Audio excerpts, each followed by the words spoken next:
নমস্কার বন্ধুরা, আমি সুস্মিতা ভট্টাচার্য বাস্তু ভিশনস উইথ সুস্মিতার এই এপিসোডে সকলকে স্বাগত জানাই। কেমন আছেন আপনারা? নিশ্চয়ই ভালো আছেন। আজকে আমরা বাস্তু নিয়ে একটু আলোচনা করব। প্রায় কয়েকদিন ধরেই আপনাদের সাথে এই বছরে প্ল্যানেটারি ট্রানজিশনগুলো নিয়ে আলোচনা হয়েছে। প্ল্যানেটারি ট্রানজিশন হিসাবে মানুষের জীবনে কীরকম পরিবর্তন আসতে চলেছে এটা আমরা প্রত্যেকেই জানতে চাই, এবং তার জন্য কি কি পদক্ষেপ আমাদের এই বছর নেওয়া উচিত। 2025 অ্যাকচুয়ালি সোশ্যাল মিডিয়ার দৌলতে কিন্তু আমরা এখন প্রায় প্রত্যেকেই জেনে গেছি 2025 মানে ইয়ার অফ মার্স, অর্থাৎ হচ্ছে মঙ্গলের রুল হচ্ছে এই বছরটা, মঙ্গল রুল করবে এই বছরটাকে। তার মাধ্যমে কি কি হতে পারে বা কি করা উচিত, এরকম বহু তথ্য আমার আগামী এপিসোডগুলোতেও অবশ্যই আপনারা পাবেন, বা বিভিন্ন ভিডিওসগুলো দেখলে পরে আপনারা কিন্তু জানতে পারবেন। আজকে ওভারঅল বাস্তু মানে টোটাল বাস্তুর জন্য আপনারা কি করতে পারেন, অ্যাকচুয়ালি এটা আমি আজকে বলবো কিন্তু ইউনিভার্সালি, মোটামুটিভাবে 2025-এ ইউনিভার্সালি বাস্তুকে ঠিক রাখবার জন্য। বাস্তুকে ঠিক রাখবো কেন আমরা? তার কারণ হচ্ছে বাড়িতে যাতে পজিটিভ ভাইব্রেশন, আপনার ব্যালেন্স থাকে। আমরা জানি কোনো কিছুই কিন্তু পৃথিবীতে স্থির নয়, সব কিছুই পরিবর্তনশীল। বাস্তুর ব্যাপারটাও কিন্তু ইটস আ কন্টিনিউয়াস প্রসেস, মানে কখনোই কিন্তু সেটা আপনি একবার বাড়ির বাস্তু দোষ কাটালেন আর সেটা সারা জীবনের জন্য রয়ে গেল, সেরকম কিন্তু হয় না।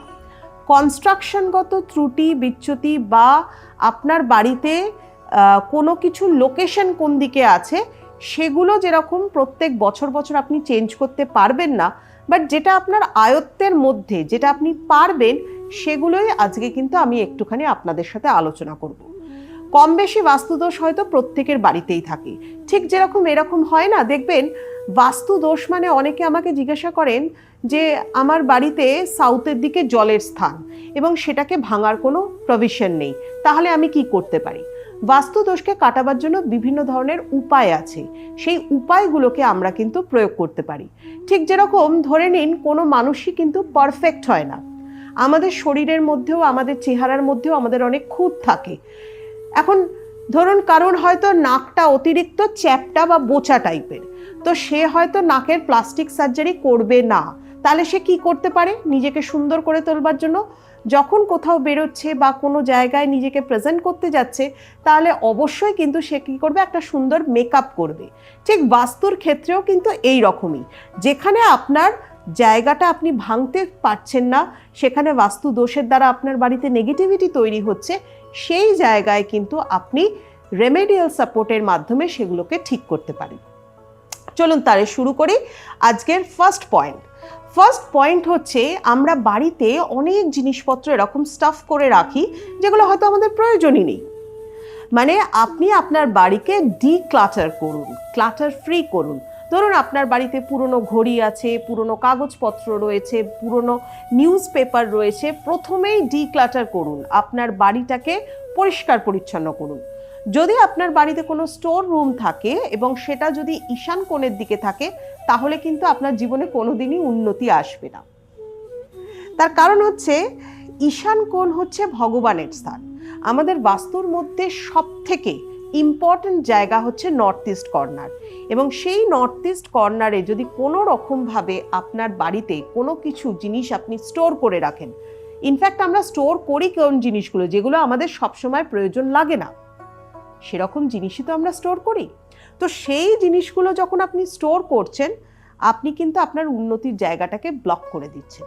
তাহলে চেষ্টা করুন যেগুলো আপনার অপ্রয়োজনীয় জিনিস, পুরনো জামা কাপড়, পুরনো জুতো বা কোনো রকম কোনো জিনিস যেটার হয়তো আপনার কোনো প্রয়োজনে লাগে না, সেটা আপনার মানে ডেটটা পুরনো হয়ে গেছে, বন্ধ ঘড়ি পড়ে রয়েছে, এই অপ্রয়োজনীয় জিনিসগুলোকে একদম বাড়ি থেকে সরিয়ে ফেলুন। ফার্স্ট হচ্ছে পজিটিভ ভাইব্রেশন ক্রিয়েট করা। নাম্বার 2 হচ্ছে আপনার মেন এন্ট্রান্স, বাড়ির সদর দরজা। সব থেকে পজিটিভিটি এখানেই কিন্তু থাকে, এবং সেই জায়গাটাকে আপনি যদি একটু লাইটেড করে রাখেন, পরিষ্কার পরিচ্ছন্ন করে থাকেন, যদি আপনার সদর দরজায় কোনো ক্র্যাক থাকে সেটাকে ঠিক করবার চেষ্টা করুন। সদর দরজার সামনে যে চৌকাঠ আছে, অর্থাৎ যে থ্রেশহোল্ডটা আছে, সেটাকে প্রত্যেক দিন সকালবেলা অবশ্যই কিন্তু সল্ট ওয়াটার দিয়ে মপিং করুন, পুরোপুরি মুছে পরিষ্কার করুন এবং মেন এন্ট্রান্সটাকে পজিটিভ ভাইব্রেশনে ভরিয়ে রাখুন। তার কারণ হচ্ছে যতবার আপনি এন্ট্রান্স খুলছেন ততবার পজিটিভ ভাইব্রেশন কিন্তু আপনার বাড়িতে প্রবেশ করছে। নেক্সট পয়েন্ট হচ্ছে আপনার বাড়ির কিচেন। কিচেন যদি দক্ষিণ দিকে থাকে বা পূর্ব দিকে থাকে খুব ভালো কথা। যদি না থাকে, যদি আপনার বাস্তু দোষ থাকে, তাহলে বাস্তু দোষকে কাটাবার জন্য বিভিন্ন রেপ্লিকা ইউজ করতে হবে। কিচেনের প্লেসমেন্ট সঠিক করতে হবে। যদি আপনি উত্তর দিকে ফেস করে রান্না করেন তাহলে সেই পজিশনটাকে চেঞ্জ করুন, দক্ষিণ বা পূর্ব দিকে ফেস করে রান্না করবার চেষ্টা করুন। Number 4, bedroom. বেডরুমে হারমোনি বজায় রাখুন। রিলেশনশিপকে মেনটেন করবার জন্য বেডরুম দরকার। একটা স্টুডেন্টের কেরিয়ার ভালো করবার জন্য বেডরুমটাকে সঠিক হওয়ার দরকার। বেডরুমে অবশ্যই বেডের হেডবোর্ড, মানে কোন দিকে মাথা রেখে আপনি ঘুমাচ্ছেন সেই জায়গাটাকে কিন্তু ঠিক রাখুন। দক্ষিণ বা পূর্ব দিকে মাথা রাখতে পারেন, পশ্চিমেও রাখতে পারেন, বাট উত্তরে কখনোই মাথা কিন্তু রাখবেন না। নেক্সট পয়েন্ট আমরা চলে যাচ্ছি কিচেনের পরেই হচ্ছে, আচ্ছা অনেকে ওয়ার্ক ফ্রম হোম করেন। এই যারা ওয়ার্ক ফ্রম হোম করেন তাদের জন্য একটা সেট আপ বলবো। যেমন হচ্ছে ধরুন আপনি যখন বসে কাজ করছেন, আপনি ইস্ট বা নর্থে ফেস করে বসে কাজটা করবার চেষ্টা করুন। আর যেখানেই বসে কাজ করছেন না কেন পেছনে একটা সলিড ওয়াল রাখুন। দেখুন আপনার কাজও খুব ভালো হবে, আপনি কাজে কনসেন্ট্রেট করতে পারবেন, ডেডিকেশন লেভেল ভালো থাকবে, আপনার ভীষণভাবে জীবনে কিন্তু সাকসেস আসতে বাধ্য। আবার ধরুন অনেকে বাড়িতে প্ল্যান্টস রাখেন। এই যে যখন প্ল্যান্টস রাখেন, প্ল্যান্টস ফর প্রসপারিটি রাখুন। বাড়িতে আপনি জেড প্ল্যান্ট রাখুন, মানি প্ল্যান্ট রাখুন, ব্যাম্বু প্ল্যান্ট রাখুন। কারণ আমরা আজকাল প্রচুর ইলেকট্রনিক গ্যাজেটস ইউজ করছি। এই ইলেকট্রনিক গ্যাজেটসগুলো থেকে যে ইএমএফটা তৈরি হয় সেটাকে সোক করবার জন্য, আমাদের এনভায়রনমেন্টটাকে ভালো রাখবার জন্য অবশ্যই কিন্তু আপনি ইউজ করতে পারেন ভালো প্ল্যান্টস। আর লাস্ট একটা পয়েন্ট আপনাদের করে বলে দিই, but this is not the list, আরও ভিডিও দেখতে হবে, সেখানে আরও পয়েন্টস আপনারা পাবেন। হচ্ছে আপনার বাড়িতে যদি কোনো রকম কোনো জিনিস আপনি এই বছর কিনছেন বা পেইন্ট করাচ্ছেন, সেটাকে কিন্তু অবশ্যই এই কালারে চেঞ্জ করবেন না। আমি কালার্স অফ দ্য ইয়ার বলছি আপনাদেরকে, কারণ এই বছরের জন্য এই কালারটা ভালো, নেক্সট ইয়ার এই কালারটা ভালো নাও হতে পারে। এই বছরের জন্য যে কালারটা ভালো সেটা হচ্ছে বেজ কালার, ব্রাউন কালার, একটু maroon colour, yellowish colour, green colour. এই সবকটা কালার হচ্ছে এই বছরের জন্য ভীষণ শুভ।